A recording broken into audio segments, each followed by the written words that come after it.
Hi. So in the last video we covered about the template code and how we can crisply and easily make our templates using the Bootstrap framework. I explained about the Bootstrap framework and how we can browse and use the documentation of Bootstrap to get a very good quality template code. Now in this video our main agenda is to just get the things right for our Flask code, right? Yeah, so in the Flask code, the first thing I am calling is get mappings is and comma data, that is equals to label encoding of read data. I explained this function later.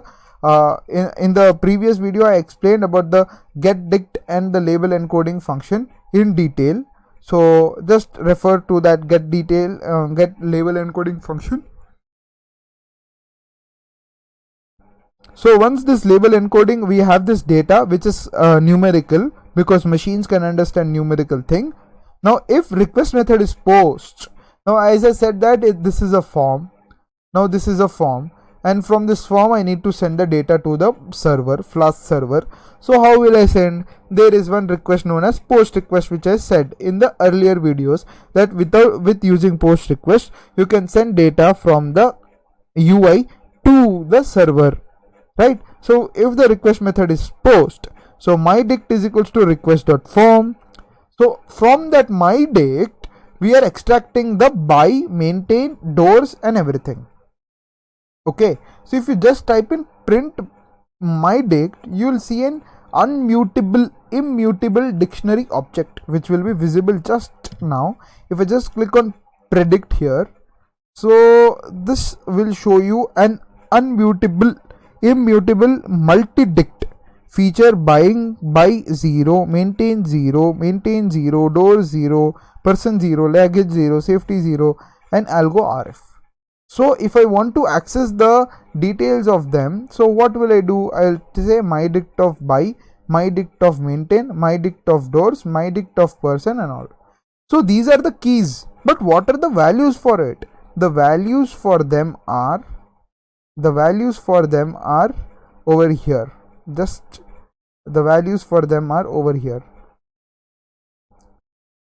Just a second. The values for those keys are over here. So high is labeled as 0, low is labeled as 1, medium is labeled as 2, very high is labeled as 3.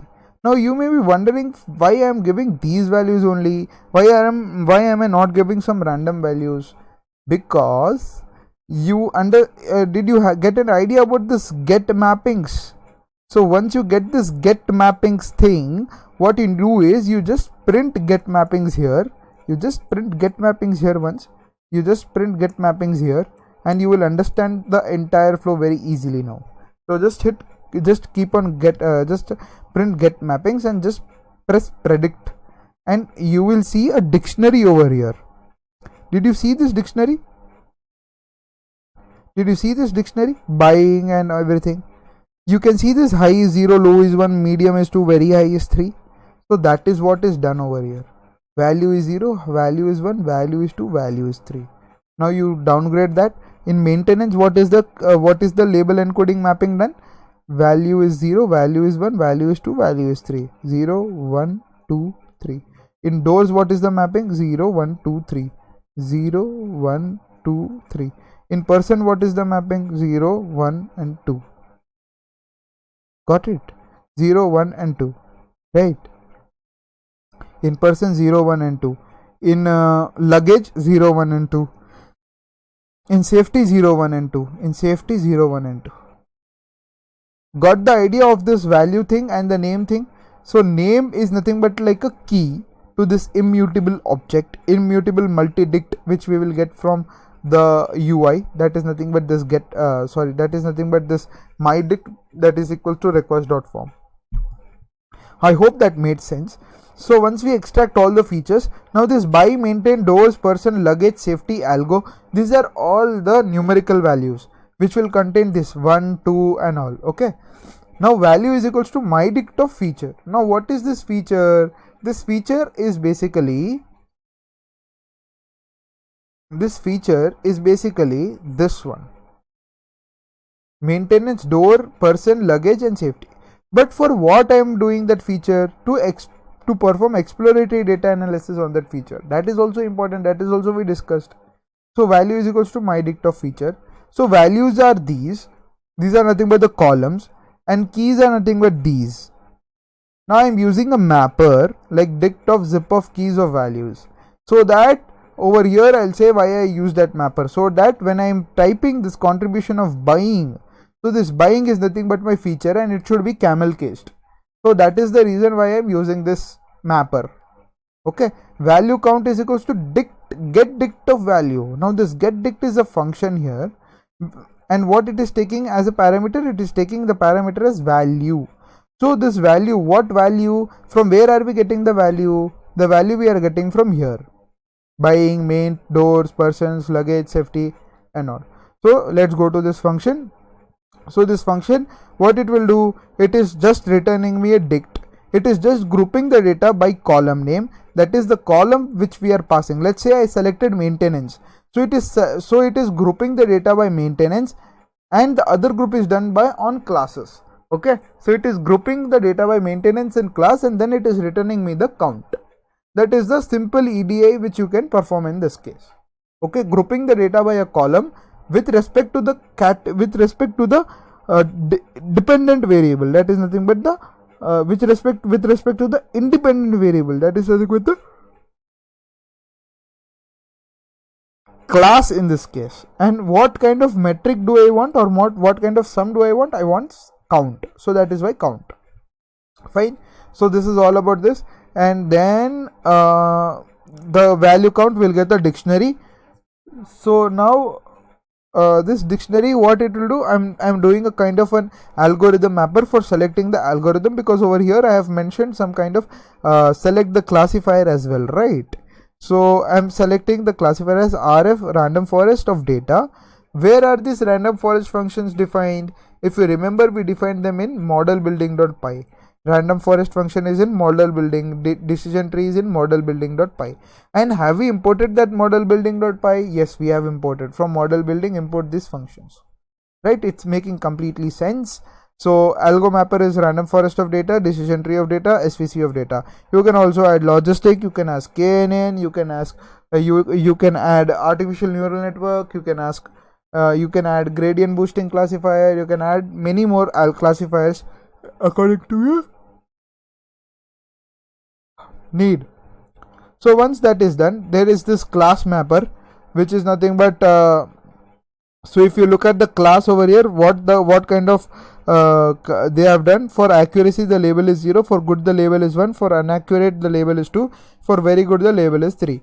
So this class mapper will do that kind of thing. Okay, then select the algorithm, algo mapper of algo. Now if you look at the index value over here, in algorithms case also I gave some values like RF, DT and SVC, and trust this, and these all are nothing but the keys over here. Just you see RF, DT and SVC. Okay, so if you take algo mapper of algo, you will get the algorithm itself, that is random forest of data if someone has clicked on random forest, decision tree of data if someone has clicked on decision tree, and so on.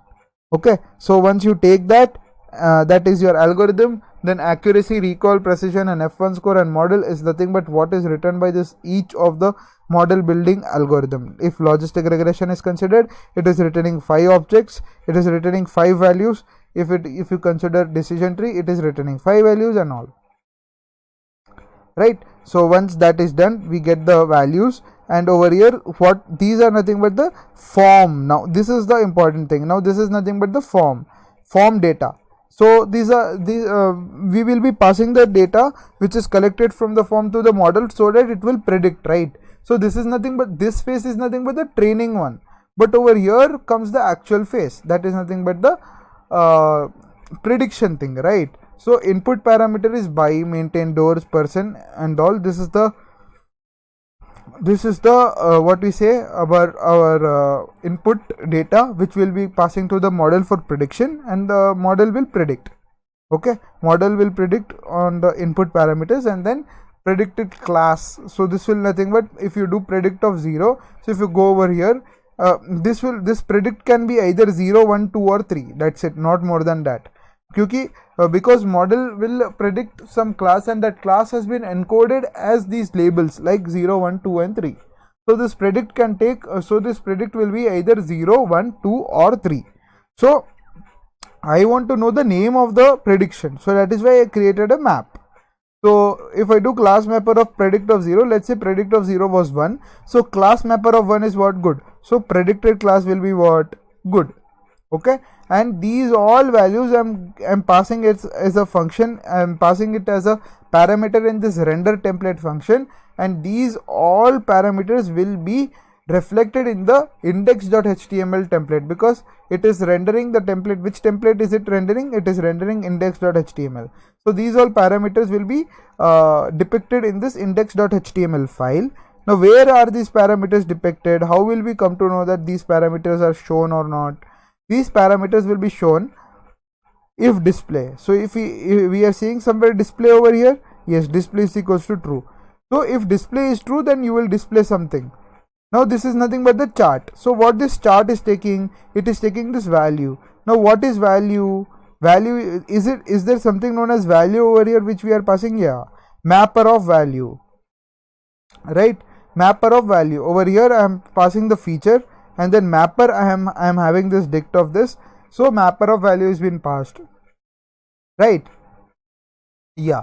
So these are all the various things which are being passed from the Flask server to the index template, and these are all rendered with the help of Jinja syntax over here. Fine. So let's look at the JavaScript code, which is purely based on the EDA thing. So that we will consider in the next video.